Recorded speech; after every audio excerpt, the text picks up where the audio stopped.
sort of trying to promise to St. Martin, such as solar panels, some materials to schools, for example, to Cabot Brookson. And as I continue in the same direction with you concerning your trip to Curacao, during the depth of money was owed to St. Martin, how much exactly was owed to St. Martin and how much did we receive? The last question you might have to clarify for me. I'm not certain what debts you're talking about. The monies that were owed to St. Martin when they dismantling St. Martin withdrew some money. How much was due to St. Martin and how much exactly did we get? Yes. Thank you. Good morning, everybody. Good morning, radio listeners, TV viewers.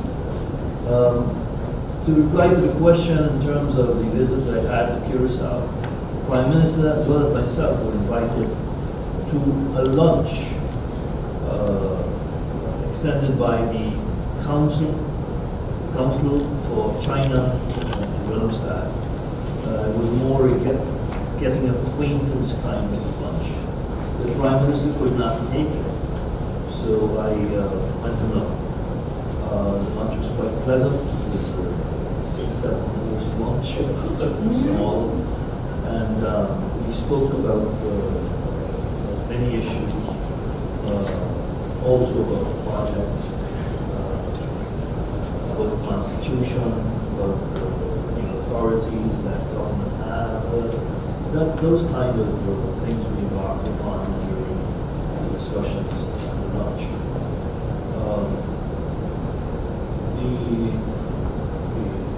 A letter was sent by the Prime Minister to the Chinese government expressing that we welcome the entire project heard of China, and that we move forward to see how we can accommodate all the needs that there are to get the project off the ground. So we spoke about that letter also. That's in general the areas of discussion. Like I said, it was getting acquaintance kind of a lunch, and that they invited us to attend, probably within the Chinese culture, to do that, and we complied. As far as the project is concerned, it is being vetted by Rome. You have to work with engineers and architects, and you've got to work with calculations for strengths of the building here and there, and that has a sort of a go back and come back kind of activity to get the structure right, given the location and given the requirements from what the building holds. So that's something that's in the process. And I cannot give a timeline on when that will be completed, but the original intention was for the project to start in March, if all this was well. There is no reason at this point in time to deviate from that original projection. To address your second question, how much money we were supposed to get for the settlement of the assets in the Netherlands Antilles. The amount was approximately 60 million. But that's not all. There are one or two items that also has to be divided that did not form part of the original division process. And one of them was a company called SAO, Social Economic Development Organization, that lended money to government-owned companies. That foundation is dormant. It has a balance sheet, and there's substantial money in that balance sheet. And St. Martin's share of that company is being projected to be about 7 million. So altogether, it's 60 million plus 7 million, that's 67 million. And we have not received any money so far. The discussions are still ongoing. There was a big conference yesterday between the three countries, Holland, Curacao, and St. Martin. That it was postponed until next week, I believe, because of somebody being unable to attend. But those discussions are nearing its end, and hopefully concluded very shortly.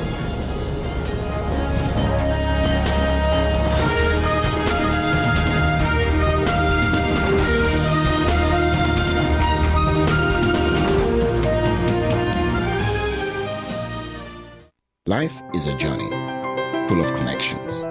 You're in safe hands even when life starts too soon. You don't have to miss a single beat. When a bad hair day makes you sad, just sharing can bring you joy and more to come. They take the plunge, turn fear into faith, while you capture those beautiful moments. In the game of life, it's family that counts. They'll be there even when you lose. We all have our moments of reflection and hope. And when you feel you're losing everything in life, we're there because there's more to come. When life starts too soon, you don't have to miss a single beat. We're here to connect you and share life. Telcel, when you want more. GEBE has been faithfully serving the communities of St. Martin, powering your home and our economy. Come rain or shine, our qualified team of professionals are working hard 24 hours a day to provide you and your family with safe, reliable electricity and water. We use the latest technologies and test our products daily to maintain the highest international standards. Our friendly staff is always there to assist you, whether in person, over the phone, or online. We are committed to constantly improving our products and services, making them more efficient, effective, and environmentally friendly to serve you better today and our next generation of clients tomorrow. GEBE, powering a brighter future. Our friend Megawati is here with tips to save you energy. 1. Turn your airco temperature up. 2. Use a ceiling fan instead. 3. Buy energy-saving products. Save some green with NVGEBE. Need a loan that's quick and easy. Island Finance. Up to 50,000 guineas really easy. Island Finance. For education, yes. A renovation, that's no problem. Yes, it's true. That's not all. They're quick and friendly too. Island Finance. Appliances, vacations, even fix your car. You can depend on Island Finance.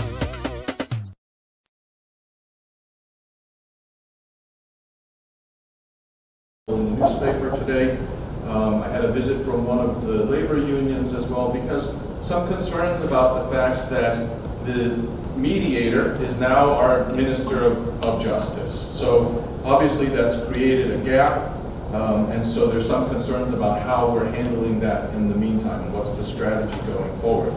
So we are working on a pool of mediators, so not a full-time employed person as a mediator, but a number of mediators that would operate in a pool, and that would be on a, let's say, sort of a case-by-case, on-call basis. We are following ILO recommendations as we're setting this up.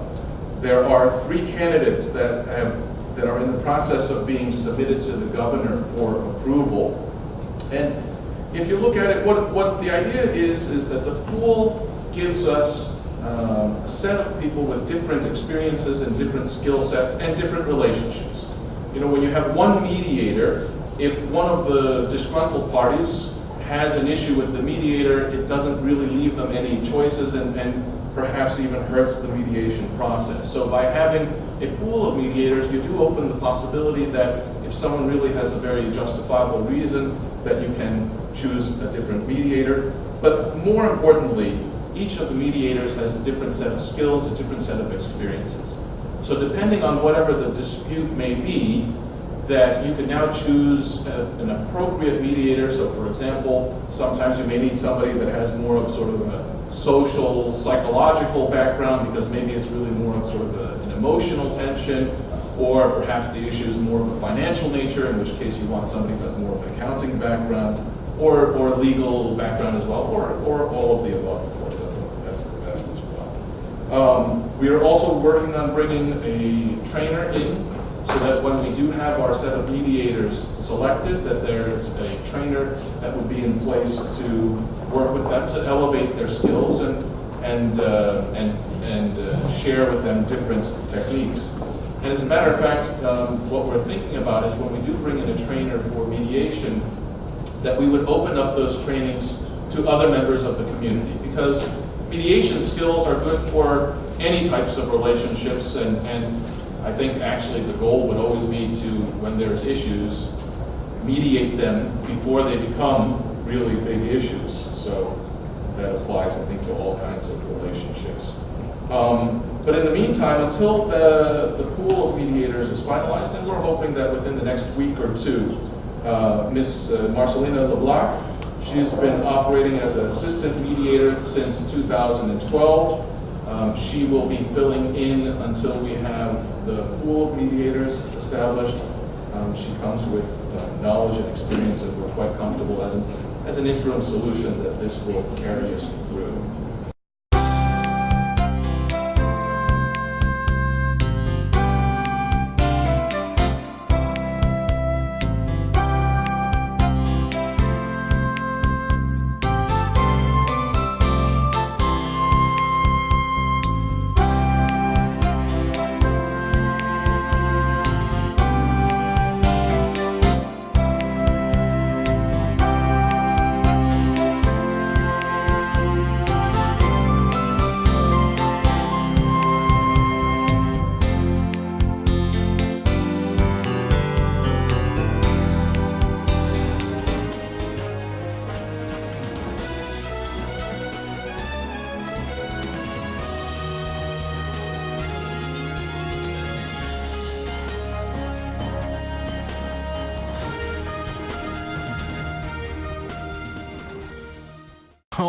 Oh my, what an inventory list, and so unnecessary. But wait, your home contents are all insured by Be Sure. That means that you determine the amount you want to insure. No inventory list, no hassle. Are you be sure? Be sure. Bob, I can understand why you're parking so carefully. Of course, when you can get 80% discount on your Be Sure car insurance. But that's overdoing it, Bob. Are you be sure? Be sure. Yeah!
For this press conference marking the somewhat the informational process of the celebration of the 200th year anniversary. I just want to mention a few elements on what was said and pertain to some of the question, and in particular concerning the decline, and the answers that have been given have been to the point.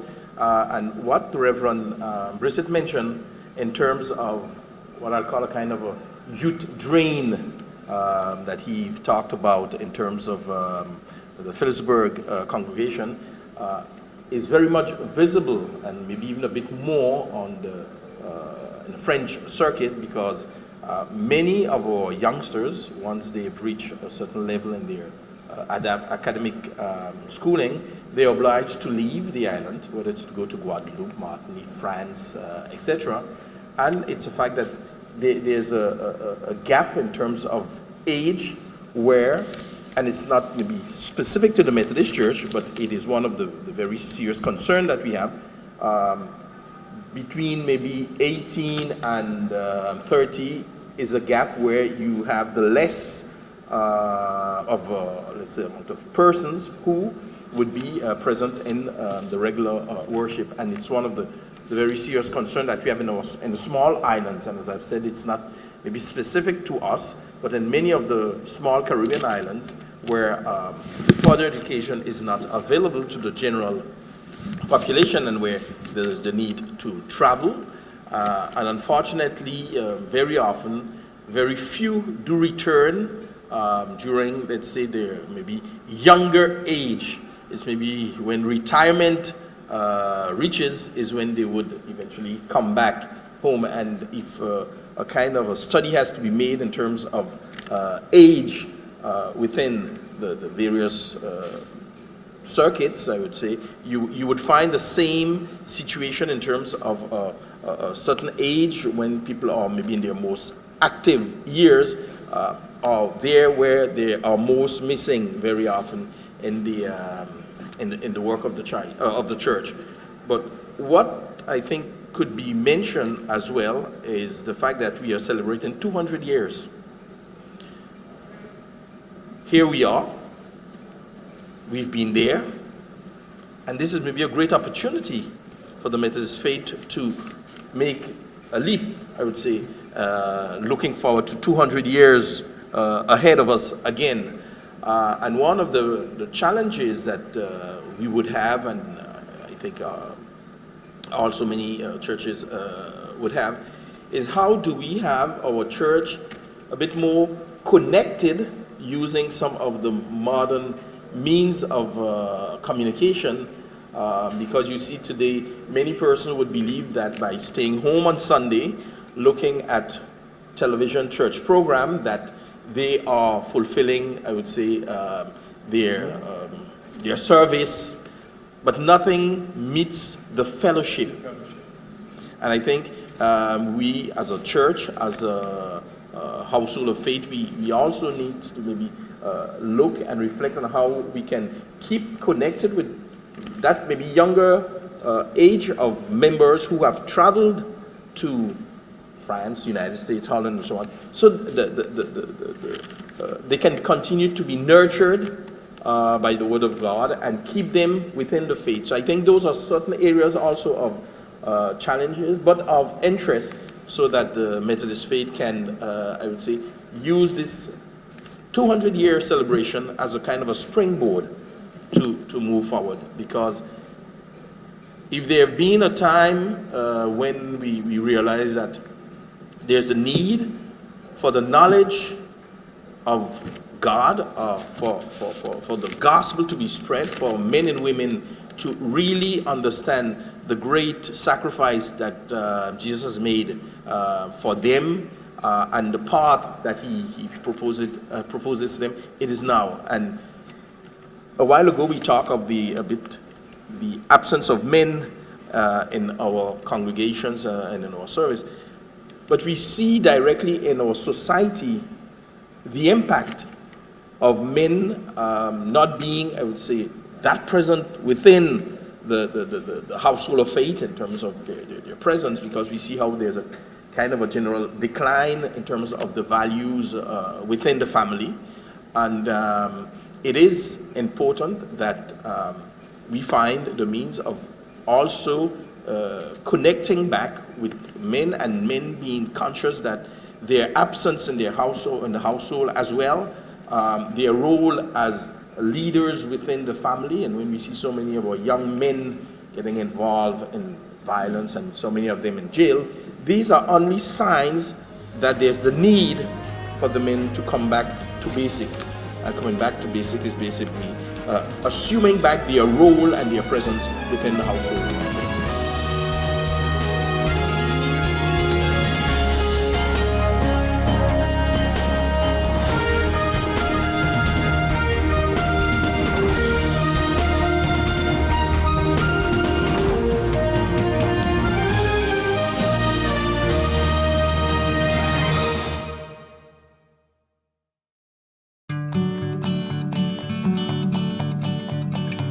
It's been said that behind every door, possibility awaits.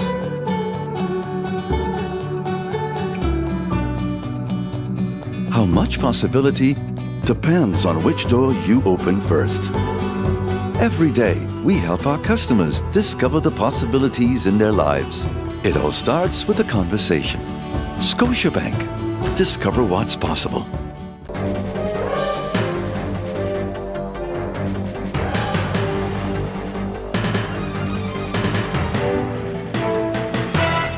In my opinion, everything is perfect and you would be great for the job. But I see here that there's a 2-year gap in your resume. What did you do? I was hospitalized for mental illness. Oh, mental illness?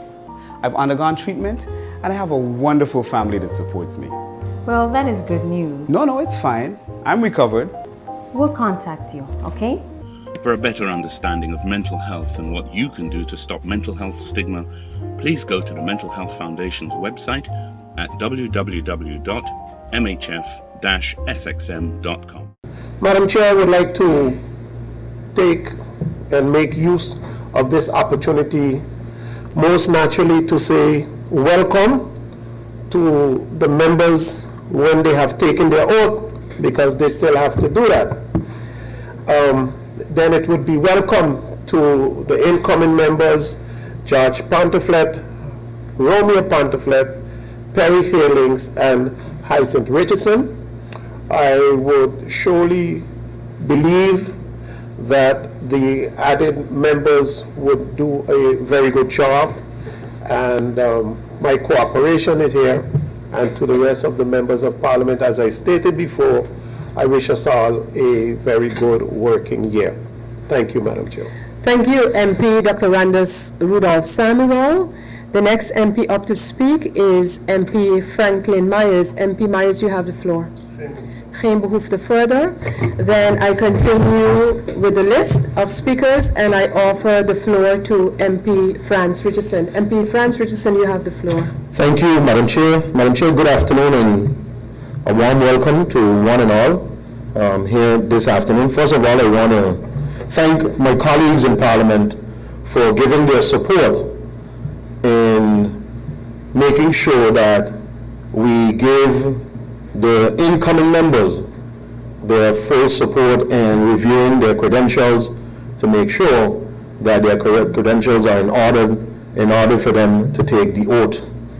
But on behalf of our faction, I want to welcome my old colleague, MP George Pontiflet, MP Hyacinth Richardson, and my new two colleagues, my good buddy, Romeo Pontiflet, in this new capacity as Member of Parliament, and Mr. Perry Halings for also joining us here in Parliament. I believe there's a lot of work to be done in these 4 years. I look forward in their cooperation in bringing in and helping with the knowledge that this Parliament so desire need in moving a number of legislation forward. So on behalf of our faction, I want to thank them, and I look forward to them taking up their seats in the House of Parliament. And I would also like to thank the other members who made this happen here this afternoon for us. So thank you, and I look forward to working with each and every one of you in the coming next 4 years. Thank you, Madam Chair. Thank you, MP Franz Richardson. MP Claret Connor, you have the floor. Thank you, Madam Chair. Good afternoon to you, to the Khalifi, to the staff, to those sitting in the tribune, and to those listening via the media. Madam Chair, I would like to also congratulate the incoming members to this House. I feel that it is necessary as a responsible faction and part of a faction in the House of Parliament to not play politics with the responsibilities that have been afforded to us through the electoral process. Madam Chair, you mentioned in your opening of the numbers and what would constitute a quorum. And I think MP Heiliger alluded to the fact that even with the sitting coalition today, Madam Chair, the numbers would not have added up for us to have a meeting. So let it be known, let it be recorded that the United People's Party contributed to this process today. Why? Because we feel that the population is not in the mood of petty politics. There is a lot to be done. We just came out of a long debate on a budget that has to be executed by government, has to be supervised and scrutinized by this House, and by us not giving the attention to us establishing the 15 members of Parliament, that will not happen. Madam Chair, the individuals that are coming in, I know them personally. We are from different political affiliations, but we all are St. Martiners.